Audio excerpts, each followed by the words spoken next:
अच्छा जी, कल हम डिस्कशन कर रहे थे अबाउट पाइथन।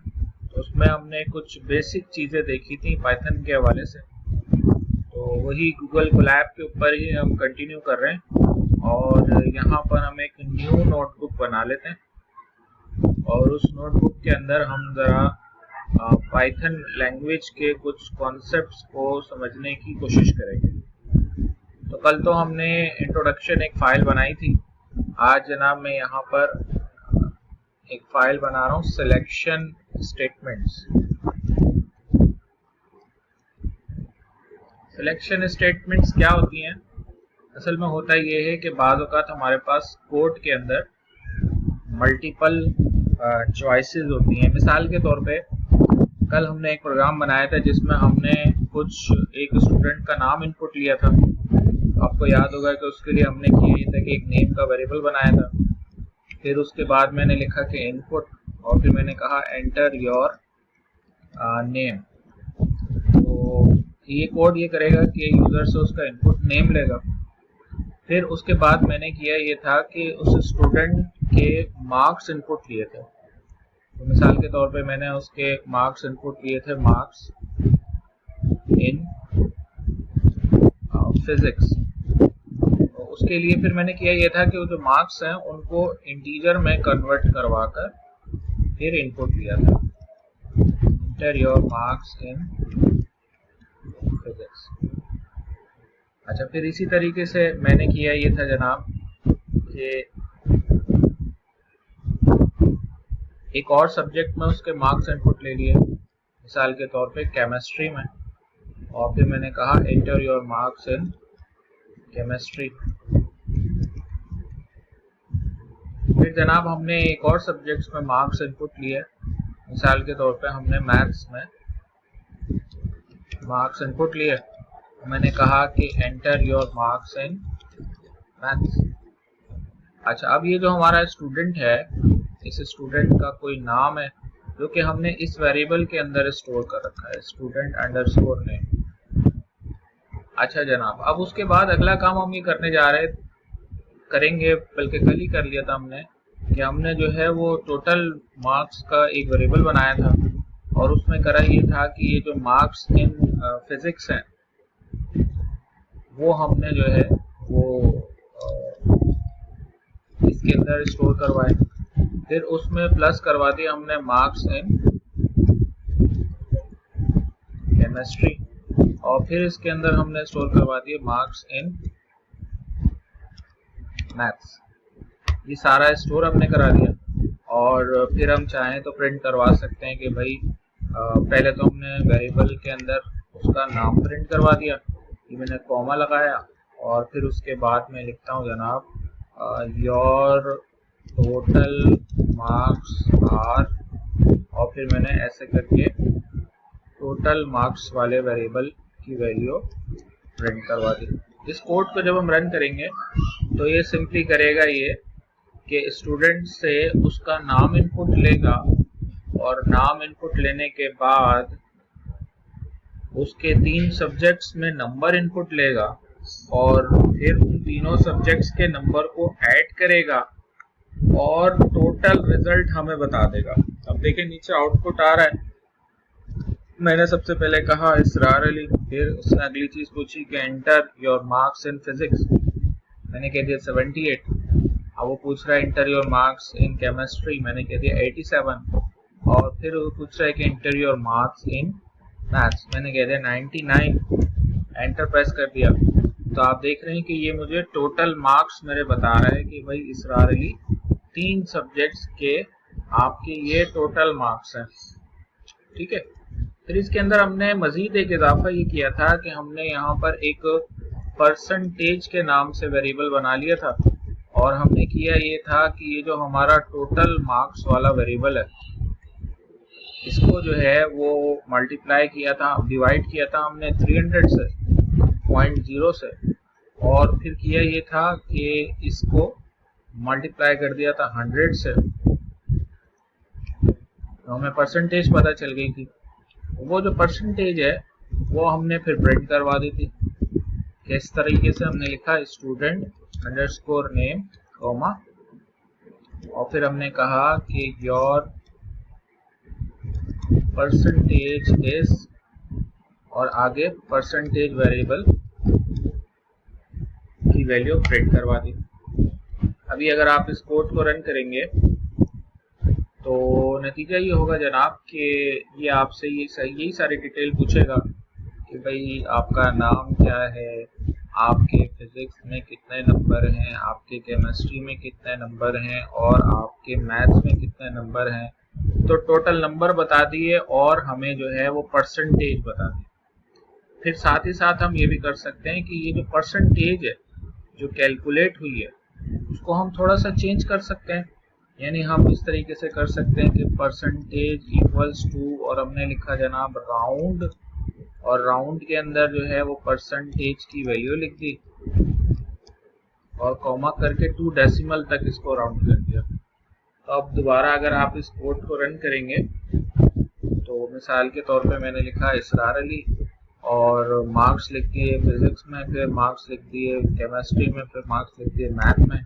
तो इसने हमें बता दिया कि टोटल मार्क्स जो है वो 234 हैं और हमारी परसेंटेज जनाब 78 है, एग्जैक्ट 78 ही बन गई। ठीक है, तो ये यहाँ तक हमने कल कर दिया था, यहाँ तक किसी का कोई सवाल? अच्छा, अब हम थोड़ा सा इस प्रोग्राम को आगे लेके चलेंगे और अब हम करेंगे ये कि बेस्ड ऑन स्टूडेंट परसेंटेज उसको ये बताएंगे कि भाई उसका ग्रेड क्या बना है। ठीक है, एक तो जीपीए होती है और एक ग्रेड होता है। जो 9th मैट्रिक में ग्रेड होता है मिसाल के तौर पे 60 पे बी ग्रेड होता है, 70 पे ए ग्रेड होता है, 80 पे A1 हो जाता है, 50 पे डी ग्रेड होता है और 40 मार्क्स से कम होने पे एफ लग जाता है। तो अब इस किस्म का अगर मैं प्रोग्राम बनाना चाह रहा हूँ तो अब पहली चीज तो ये है कि मैं ये चेक करना चाह रहा हूँ कि आया ये स्टूडेंट पास हुआ है या फेल हुआ है। ठीक है, तो अब ग्रेडिंग का जो सिस्टम है आपको पता है कि वो उसमें मल्टीपल ग्रेड होते हैं। हमारे पास A1 ग्रेड है, A ग्रेड है, B ग्रेड है, C ग्रेड। तो A1 का क्राइटेरिया क्या होता है? A1 का क्राइटेरिया होता है कि भाई ये जो परसेंटेज है अगर ये ग्रेटर है, ये ग्रेटर का सिंबल है, और इसके साथ अगर मैं इक्वल्स टू लगा दूं तो इसका मतलब है ग्रेटर एंड इक्वल्स टू, दो ऑपरेटर लगा दूं। अच्छा, इसका मकसद ये होगा कि या तो बराबर हो या ज्यादा हो, दोनों कंडीशन, दोनों सूरत हाल में ये ऑपरेटर हमारा इस्तेमाल होता है। तो ग्रेटर देन और इक्वल टू, और आगे मैंने लिख दिया 80, यानी परसेंटेज अगर 80 के बराबर या 80 से ज्यादा है तो क्या करना है। तो अब ये कंडीशन कहलाती है, ये चीज कहलाती है कंडीशन।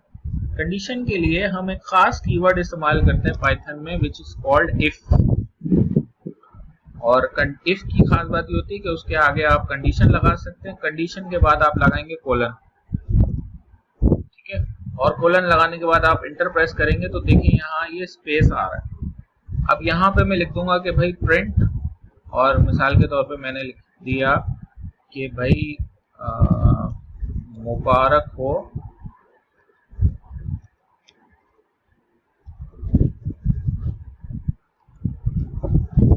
A1 ग्रेड आया है। सही है, तो ये जो लाइन है, ये वाली जो लाइन है, ये अब असल में डिपेंडेंट हो गई है इस लाइन के।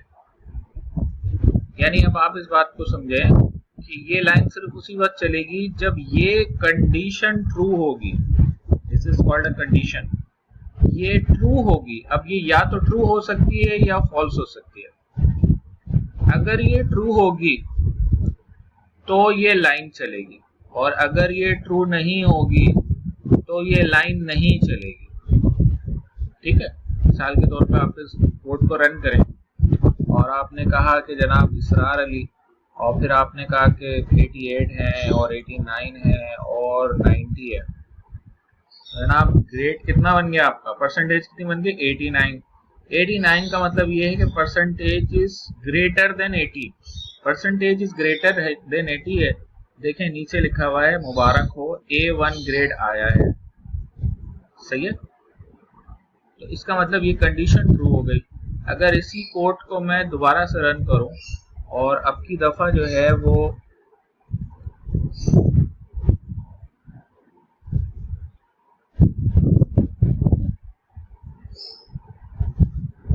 अब की दफा मैं क्या करता हूं कि मैंने लिखा इसरार अली और मैंने कुछ नंबर ऐसे दे दिए जिसकी वजह से परसेंटेज हमारी 80 से कम आ रही है, 67। तो अब देखिए ये वाली लाइन नहीं चल रही। ये लाइन इसलिए नहीं चली क्योंकि ये कंडीशन जो है वो फॉल्स हो गई है, इस कंडीशन ने फॉल्स रिटर्न किया है, लिहाजा ये जो लाइन है ये नहीं चली। ये लाइन इफ का पार्ट है इसलिए कि यहाँ पर दो स्पेसेस आ रहे हैं, ये जरा इंपॉर्टेंट चीज है। पाइथन के अंदर ये दो स्पेसेस इस चीज को मेक श्योर कर रहे हैं कि ये लाइन इफ का पार्ट है। अगर ये दो लाइनें मैं हटा दूं तो यहाँ पर एरर आ जाएगा, दो स्पेस अगर मैंने हटा दिए, ठीक है। अच्छा, अगर percentage greater than equals to 80 है तो आपका ग्रेड जो है ना वो A1 है। और इसमें एक और चीज होती है which is called else. Else क्या है? एल्स के अंदर जो कुछ भी लिखा हुआ है वो उस वक्त चलता है जब कंडीशन जो इफ के साथ डिफाइंड है वो फॉल्स होती है, ठीक है। समझ में आ रही बात? तो अब जैसे मैंने कहा A1 ग्रेड का ख्वाब पूरा ना हो सका, ठीक है। तो अब ये लाइन कब चलेगी? ये लाइन चलेगी जब ये कंडीशन फॉल्स होगी। तो अब या तो इफ चलेगा या एल्स चलेगा। इफ कब चलेगा? जब इफ की कंडीशन ट्रू होगी। एल्स कब चलेगा? जब इफ की कंडीशन फॉल्स होगी। एल्स के साथ कोई कंडीशन नहीं है, एल्स इफ के साथ लिंक है। या तो इफ चलेगा या एल्स चलेगा। यूं समझ लें आप किसी रास्ते पर जा रहे हैं, रोड पर जा रहे हैं और चलते चलते आगे से दो रास्ते जा रहे हैं। अब जाहिर है आप उन दोनों में से किसी एक रास्ते में जाएंगे, ऐसा हो नहीं सकता कि आप एक ही साथ दोनों रास्तों पे चलना शुरू कर दें, अनलेस कि आप बहुत पहुंचे हुए बंदे हों। बहरहाल तो दोनों पे तो नहीं जा सकते। अब या तो इफ चलेगा या एल्स चलेगा। अच्छा, आप देखिए यहाँ पर जो है सिर्फ A1 ग्रेड नहीं और भी ग्रेड हो सकते हैं। मिसाल के तौर पे अब मैं एक और कंडीशन डिफाइन करना चाह रहा हूँ ए ग्रेड की। तो अब या तो मैं एक और इफ लगाऊं, यानी यहाँ जाके नीचे जाके मैं एक और इफ लगा दूं और उस इफ के अंदर लिख दूं कि भाई परसेंटेज जो है वो ग्रेटर देन इक्वल्स टू 70 अगर है, ठीक है।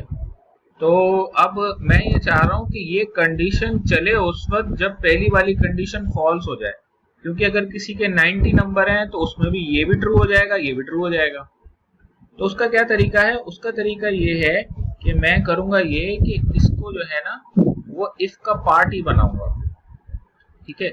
लेकिन दो इफ हो नहीं सकते, तो इसीलिए आपको पाइथन एक फंक्शनैलिटी देता है which is called elif, else if. Elif क्या चीज है? वो ये है कि अगर इफ की कंडीशन फॉल्स होगी तो फिर अगर मैं कोई और कंडीशन चेक करना चाहता हूं तो एलिफ की सूरत में कर सकता हूं। फिर जैसे 70 से ग्रेटर हो, सही है, और अगर मैं इसके साथ कुछ और भी कंडीशन ऐड करना चाहता हूं, जैसे मिसाल के तौर पे एंड करके मैं चाहूं तो एक और कंडीशन ऐड कर सकता हूं, वो भी मैं आता हूं उसके ऊपर, ठीक है। या जैसे आप ऊपर जो है वो यहाँ पे ऐड कर सकते हैं एंड कीवर्ड के साथ कि भाई percentage is less than equal to 100, यानी एक रेंज डिफाइन कर दिया आपने कि परसेंटेज जो है वो 80 से ज्यादा हो और percentage less than equal to 100 हो। ये जो एंड है ना, ये समझ लें और है उर्दू का, यानी ये कंडीशन ट्रू भी होगी और ये भी होगी।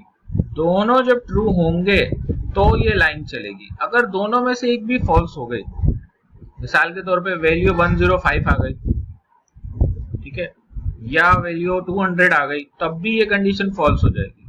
और लेस देन 80 आ गई तो भी ये कंडीशन ट्रू हो जाएगी। तो अब 80 से लेके 100 तक की जो वैल्यूज हैं उन्हीं के लिए ये दोनों मिलकर ट्रू होंगी, तो ये वाली लाइन चलेगी। अब एलिफ में मैंने लिख दिया कि परसेंटेज अगर ग्रेटर देन इक्वल टू 70 है, तो इस बात को समझें कि एलिफ पे हमारा कोड जाएगा उस वक्त जब इफ की दोनों कंडीशंस फॉल्स होंगी।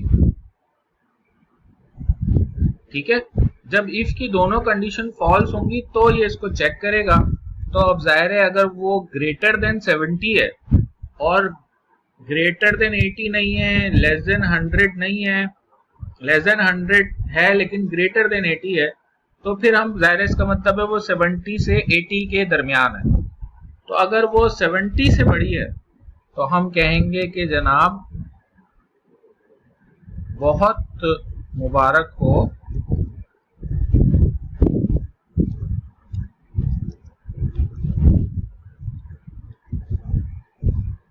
ए ग्रेड आया है।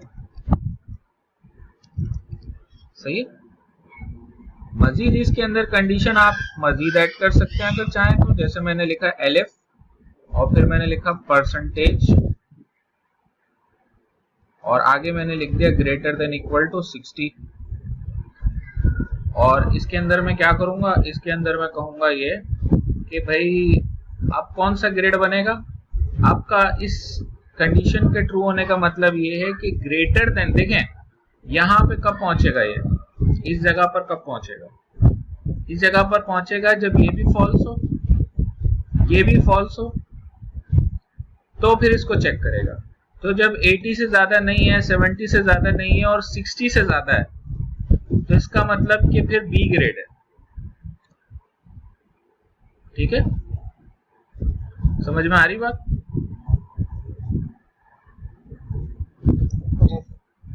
अच्छा, 80 से भी ग्रेटर नहीं है, 70 से भी ग्रेटर नहीं है, 60 से भी ग्रेटर नहीं है, तो इसका मतलब फिर हम चेक करेंगे कि भाई क्या 50 से ग्रेटर है। तो हमने कहा कि परसेंटेज अगर ग्रेटर देन इक्वल टू 50 है, ये चेक कर लो। तो भाई ये फरमा रहे हैं कि भाई अगर ग्रेटर देन 50 है तो इसका मतलब भाई सी ग्रेड आया है। सही है, तो हम कह देंगे कि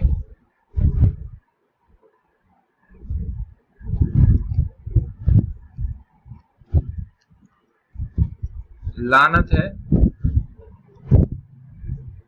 सी ग्रेड आया है।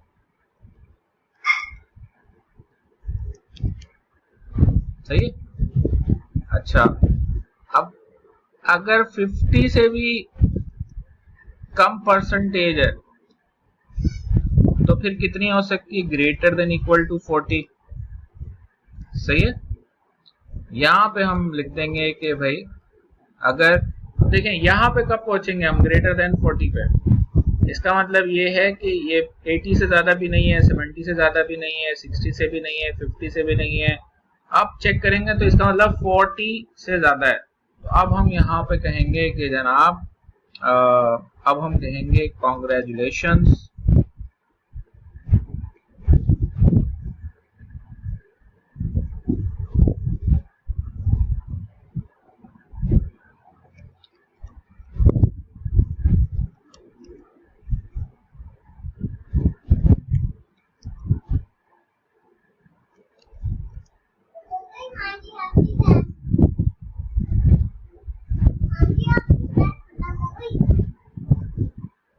ले रहा हूँ।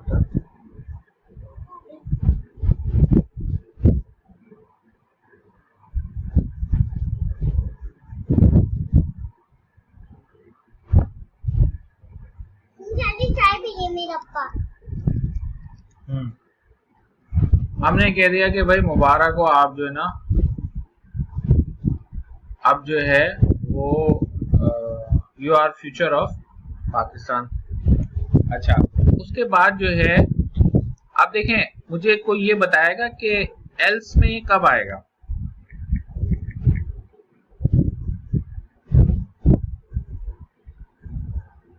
आप लोग क्लास में बैठे हैं? हाँ सारी,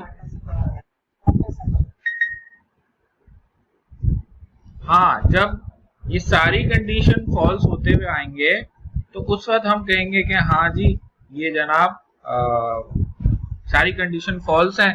और जाहिर है ये उसी वक्त हो सकता है जब 40 से भी कम हो, तो फिर हम यहाँ पे कहेंगे कि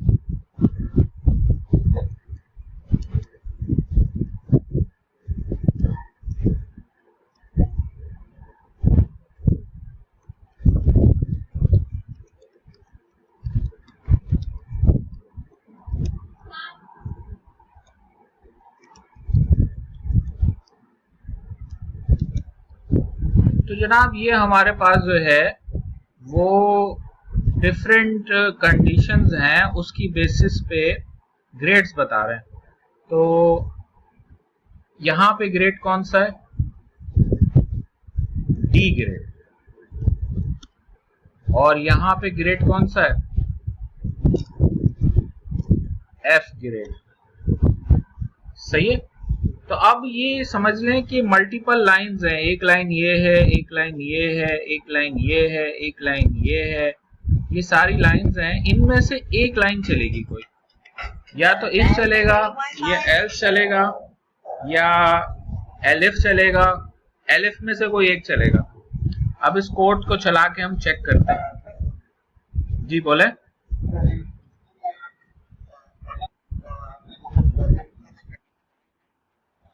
हाँ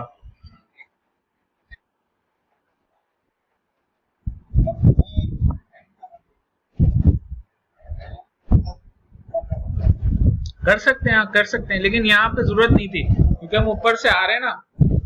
तो ऊपर से हमें पता है कि भाई वो कंडीशन जो है वो हमारी 80 से ज्यादा है। आप चाहें तो यहाँ से एंड हटा दें, ठीक है। अब यहाँ से मैंने एंड हटा दिया, तो अब कंडीशन क्या है कि भाई ये एलिफ पे हम कब पहुंचेंगे? जब 80 से वो ज्यादा नहीं होगी बल्कि 80 से कम होगी, तो हम इधर आएंगे। अच्छा, अब ये जो कोड है, इस कोड को अगर मैं रन करता हूँ, इसमें अभी और भी चेंजेस आएंगे। मिसाल के तौर पे अब ये नाम पूछ रहा है, हमने यहाँ पे नाम लिख दिया, ठीक है। उसके बाद जो है वो मैंने नंबर इनपुट कर दिए 78, फिर 67 और फिर 66। तो देखिए ये मुझे क्या बता रहा है, मुझे बता रहा है कि 70% है। और 70% में क्या ग्रेड बना है? ए ग्रेड बन रहा है, ठीक है। और इसका मतलब हमारा कोड जो है वो सही चल रहा है। लेकिन इसमें कुछ प्रॉब्लम्स हैं। अभी प्रॉब्लम्स क्या है? प्रॉब्लम्स ये हैं कि भाई मिसाल के तौर पे कोई भी जो है वो अपना नाम लिखता है, और नाम लिखने के बाद अगला काम ये करता है, पहले तो वो गड़बड़ ये कर देता है कि भाई फिजिक्स के जो मार्क्स हैं वो उसने एंटर कुछ इस किस्म के कर दिए, जैसे कि 110, और केमिस्ट्री के कर दिए 230, और मैथ के कर दिए 900। अब क्या होगा भाई? परसेंटेज बन गई 413, जो कि जाहिर सी बात है नहीं, पॉसिबल ही नहीं है। 100 से ज्यादा तो थ्योरेटिकल पॉसिबल ही नहीं है। और कंडीशन हमारी कौन सी ट्रू हो गई? ये पहली वाली ट्रू हो गई, ठीक है। यानी 80 से ज्यादा हो गया, जाहिर है 413 80 से ज्यादा है। तो उसने क्या प्रिंट कर दिया? उसने कर दिया A1 ग्रेड। यानी कोड अपने हिसाब से सही चला है, कोड में गड़बड़ नहीं है। इसको हम लॉजिकल एरर कहते हैं। यानी कि बेसिकली ना पाइथन का कसूर है, ना ही इस कोडिंग का कसूर है, बल्कि लिखने वाले का कसूर है। तो उसके लिए जनाब आप ये कर सकते हैं कि कुछ मजीद जो है ना वो इफ के चेक्स लगा लें। जैसे एक चेक आप यहाँ पे लगाएं और उस चेक में आप कहें कि भाई if percentage is less than 0 and percentage is greater than 100, या चलें इसके बीच में एंड के बजाय हम और ऑपरेटर इस्तेमाल करता हूं। अच्छा, एंड और में क्या फर्क होता है? दो कंडीशंस के दरमियान आइदर आप एंड ऑपरेटर इस्तेमाल कर सकते हैं या और ऑपरेटर इस्तेमाल कर सकते हैं। अगर मैं एंड ऑपरेटर इस्तेमाल करता हूं तो उसका मतलब होता है कि दोनों ट्रू होनी चाहिए, तब वो जो कंडीशन के साथ जो स्टेटमेंट है वो एग्जीक्यूट होती है। लेकिन अगर मैं और इस्तेमाल कर लूं तो इसका मतलब है कि कोई एक भी अगर ट्रू है, यानी या तो ये कंडीशन ट्रू हो या ये कंडीशन ट्रू हो, यानी इसको उर्दू में ट्रांसलेट करेंगे हम, या अगर ये ट्रू हो गई या ये ट्रू हो गई तो नीचे वाली लाइन चल जाएगी। नीचे वाली लाइन में हम कह देंगे कि नंबर्स आर नॉट करेक्ट। सही है? अच्छा, अगर ऐसा नहीं है, क्या नहीं है कि परसेंटेज लेस देन 0 नहीं है और परसेंटेज ग्रेटर देन 100 भी नहीं है, तो फिर हम ये वाला जो सारा कोड हमारा नीचे वाला है ये हम चलाना चाहते हैं। तो उसका आसान सा तरीका ये है कि आप इस सारे कोड को सिलेक्ट करेंगे और एक टैब दबा देंगे, तो ये सारा कोड किसका पार्ट हो जाएगा? एल्स का पार्ट हो जाएगा। समझ में आ रही बात? यानी ये कि या तो ये लाइन चलेगी अब, या ये सारी लाइन चलेंगी। ठीक है? तो हम ये कह रहे हैं कि अगर परसेंटेज लेस देन 0 है या ग्रेटर देन 100 है तो numbers are not correct, marks are not entered properly. और फिर जनाब अगर ऐसा नहीं है तो फिर हम चेक करेंगे कि भाई ये क्या सूरत है।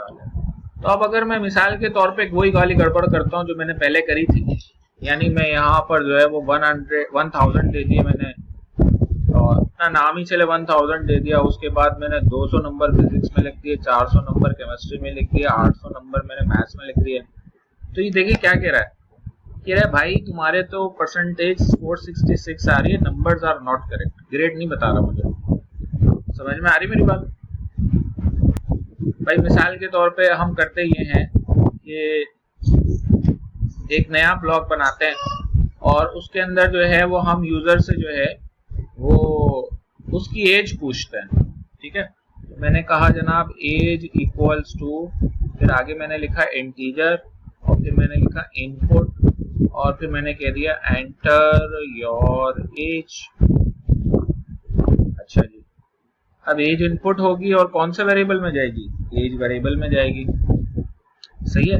अब यहाँ पे हम डिफरेंट चेक्स लगा सकते हैं। पहला चेक क्या लगा रहे हैं? हमने कहा if age is less than 20। ठीक है?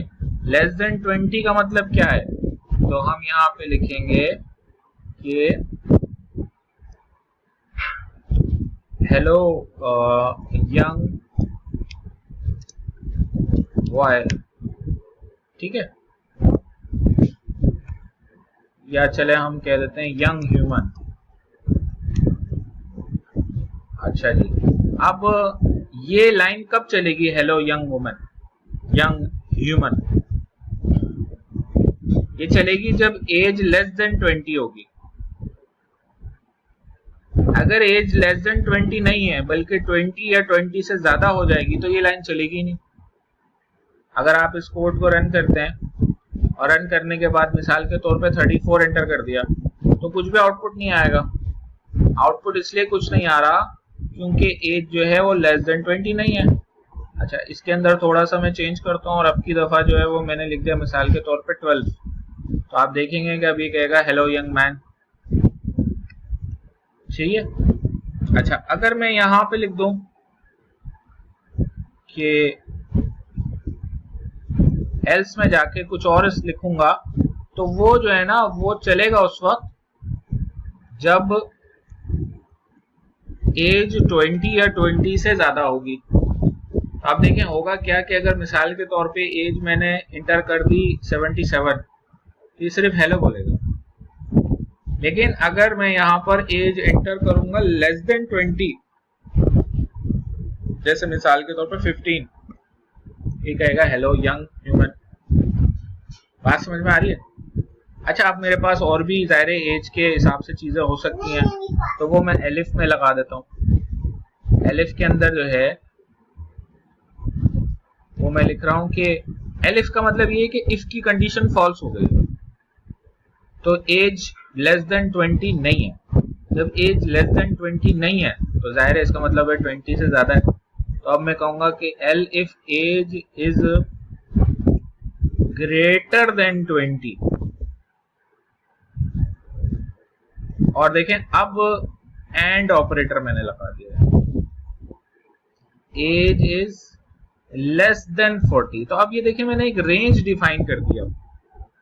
यहाँ पे तो सिर्फ एक कंडीशन है, वो कंडीशन के अंदर सारे लेस देन 20 आएंगे। यहाँ पे एक रेंज डिफाइन हो गई कि एज ग्रेटर देन 20 है और लेस देन 40 है। ठीक है, तो यहाँ पर हम डिफरेंट स्टेटमेंट प्रिंट करवा देते हैं। हमने कहा भाई हेलो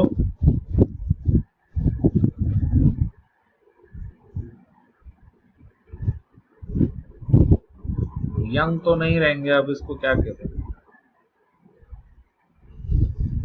बिग ह्यूमन। सही है। अच्छा, इसी तरीके से देखें आप, मैं यहाँ पर एक और कंडीशन लगा रहा हूँ एल एफ। मैंने कहा age is greater than 40 and age is less than 60। यहाँ पे अब प्रिंट करवा देंगे हेलो ओल्ड ह्यूमन। सही है। और एल्स में जाने का मतलब क्या है कि अब एज कितनी हो गई है,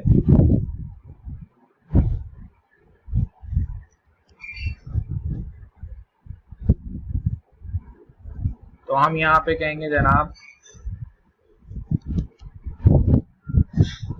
वेरी ओल्ड ह्यूमन। अब देखिए ये 4 लाइनें हैं और हर line based on condition execute होगी।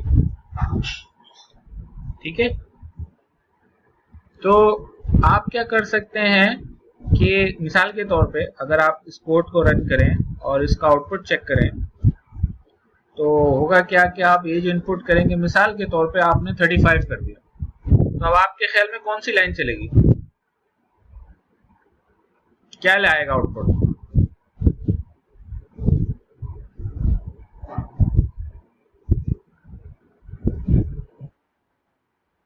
एल्डर ह्यूमन आउटपुट आ जाएगा। सही। और अगर इसी कोड को मैं एग्जीक्यूट करवाऊं और अब की दफा जो है वो मैं वैल्यू कोई और दे देता हूँ, मिसाल के तौर पे मैं दे देता हूँ 75 78, तो अब क्या आएगा, कौन सी कंडीशन, कौन सी लाइन एग्जीक्यूट होगी? एल्स वाली होगी। और अगर आप कोड को रन करके उसका आउटपुट चेक करेंगे तो ये कहेगा हेलो वेरी ओल्ड ह्यूमन। अच्छा, फिर अगर मैं यहाँ पे जो है वो एंटर कर देता हूँ -10, तो अब क्या होगा,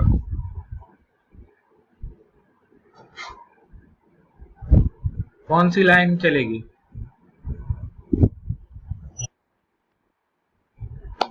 हाँ, अब मसला ये है कि पहली देखें, एक तो होती है हमारी चाहत और एक होती है पाइथन की चाहत, लेकिन चलती किसकी है?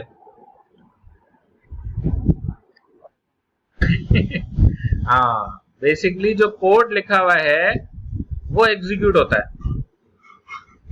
तो उसूलन तो ये एज ही गलत लिखी है, लेकिन अभी जो हमने कोड लिखा है उसके हिसाब से पहली कंडीशन ट्रू हो जाएगी क्योंकि -10 इज लेस देन 20। तो लिहाजा होगा क्या, लिखा हुआ आ जाएगा हेलो यंग मैन। अब क्या करें, तो हम एक काम ही कर सकते हैं कि वही ऊपर वाली लॉजिक हम लगाएंगे, हम लिखेंगे if age is less than 0। सही है। तो क्या कहेंगे भाई, हम कहेंगे कि प्रिंट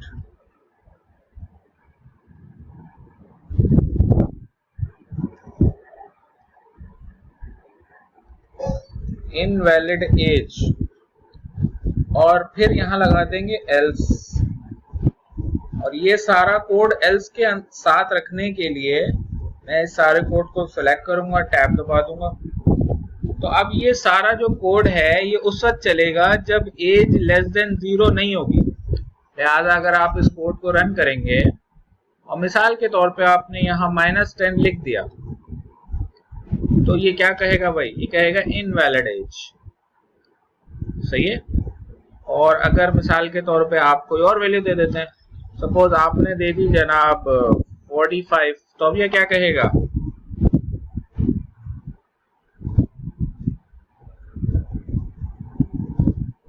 ये कहेगा हेलो ओल्ड ह्यूमन।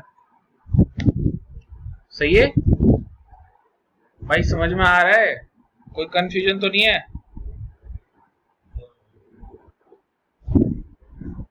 चलो, तो अब बेसिकली हमने किया ये है कि इफ, एल्स और एल्स, एल इफ, ये तीन जो है वो पाइथन के अंदर इस्तेमाल होने वाली कीवर्ड्स हैं जो इस्तेमाल करते हैं और उसकी मदद से अपने कोड का जो फ्लो है उसको कंट्रोल करते हैं।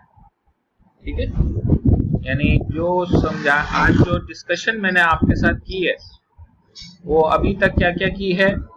एक तो मैंने आपको बताया है इफ क्या चीज होती है, मैंने बताया है एल्स क्या चीज होती है, एक मैंने आपको बताया है जनाब कि एल इफ क्या चीज होती है। सही है, तो ये सारी चीजें अभी हमने डिस्कस करी हैं बाय यूजिंग पाइथन। सही है, ठीक है।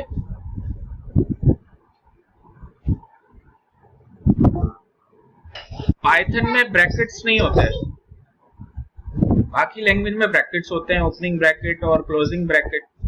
तो अब ये आपको खुद ही इसका ख्याल करना होता है। अब जैसे मिसाल के तौर पे इस चीज को समझें कि मिसाल के तौर पे मैं कुछ कोड लिख रहा हूँ और कोड लिखते हुए मैंने जो है वो करा ये कि सपोज मैंने कहा कि भाई सपोज मैं किसी का जो है वो इनपुट ले रहा हूँ हाइट। ठीक है, मैंने कहा जनाब फ्लोट और आगे मैंने कहा इनपुट और फिर मैंने उसके अंदर लिख दिया एंटर योर हाइट। ठीक है, अच्छा, अब हाइट जो है वो हम फुट में हाइट इनपुट ले रहे हैं, वो हाइट जो है वो हाइट नामी वेरिएबल में आ रही है। अब मैंने यहाँ पे एक चेक लगा दिया, मैंने कहा कि if height is greater then 6.0, सही है, और अगर हाइट 6 से ज्यादा है तो भाई हम प्रिंट करवा देंगे। क्या प्रिंट करवाएंगे, हम कहेंगे कि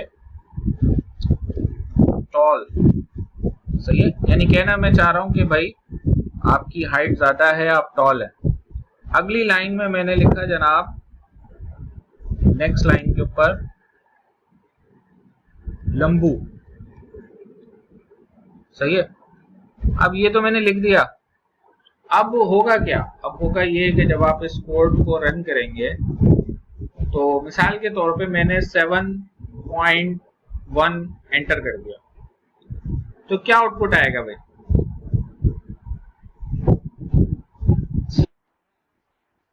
टॉल भी लिखा आ जाएगा, लंबू भी लिखा हुआ आ जाएगा। सही है ना, क्योंकि ये दोनों लाइनें जो हैं वो पार्ट ऑफ इफ है। और ये दोनों लाइनें क्यों पार्ट ऑफ इफ हैं, क्योंकि यहाँ भी स्पेसेस है, यहाँ भी स्पेसेस है, लेकिन मैंने ये लाइन पीछे कर दी। सही है, तो अब क्या होगा, अब होगा ये कि जब आप इस कोड को रन करेंगे और आपने मिसाल के तौर पे 5.8 लिख दिया, अब 5.8 जो है वो 6.0 से छोटा है, तो कंडीशन फॉल्स हो जाएगी। कंडीशन फॉल्स होगी तो ये लाइन नहीं चलेगी, लेकिन ये चल जाएगी, ये इसलिए चल जाएगी क्योंकि ये अब इफ का पार्ट नहीं है। इफ का पार्ट क्यों नहीं है? क्योंकि मैंने इसको बिल्कुल शुरू से स्टार्ट कर दिया। मेरी बात समझ में आ रही है? अगर मैं चाहता हूं कि ये इफ का पार्ट हो तो ये ऐसे टैब दबाना पड़ेगा यहाँ पर। अब ये इफ का पार्ट हो गया। अच्छा, अब इसके नीचे मिसाल के तौर पे एक और लाइन में लिखना चाहता हूं। मैंने लिखा प्रिंट, या चले एल्स लगा देते हम। सही है, एलिफ लगा दिया मैंने। एलिफ के अंदर मैंने कहा कि भाई हाइट इज ग्रेटर देन 4.0, या चले 5 फुट कर दिया हमने। तो इसमें मैंने प्रिंट करवा दिया। मैंने कहा कि एवरेज। अच्छा, अब ये एवरेज जो है वो एलिफ का पार्ट है, ठीक है। नीचे जो है वो हमने लिख दिया कि नॉर्मल।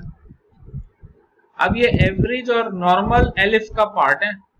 ये दो कब चलेंगे? जब हमारी हाइट जो है वो 5 से ज्यादा होगी, 6 से कम होगी। जैसे 5.5 आप लिखेंगे तो लिखा हुआ आएगा एवरेज, नॉर्मल। लेकिन अगर ये लाइन मैंने पीछे कर दी तो अब ये एलिफ का पार्ट नहीं रहा, ना ही ये इफ का पार्ट है। नतीजा ये होगा कि अब अगर मैं हाइट अपनी इंटर करता हूं मिसाल के तौर पे 7.1, तब भी लिखा हुआ आएगा नॉर्मल। और अगर मैं यहाँ पर 5.5 लिखता हूं तब भी लिखा हुआ आएगा नॉर्मल। और अगर मैं यहाँ पर 2.5 लिखता हूं तब भी लिखा हुआ आएगा नॉर्मल। यानी नॉर्मल अब किसी कंडीशन का पार्ट ही नहीं है, ना इफ का ना एलिफ का। बात समझ में आ रही है? क्या करना पड़ेगा? टैब लगाना पड़ेगा जी।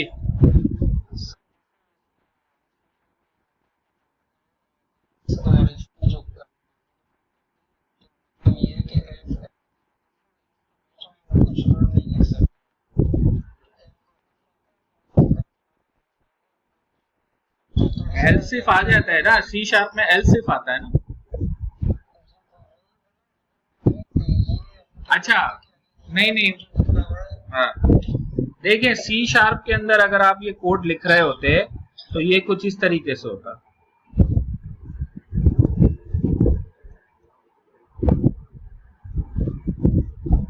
ठीक है, ये सी शार्प का कोड है। समझ में आ रही मेरी बात? सी शार्प में अगर आप एक लाइन लिखेंगे तो वो इफ एल्स का पार्ट होती है, एक से ज्यादा हो तो वो ब्रैकेट लगाना पड़ता है। पाइथन में ब्रैकेट्स नहीं है, यही तो मैं बता रहा था आपको कि पाइथन में ब्रैकेट नहीं है।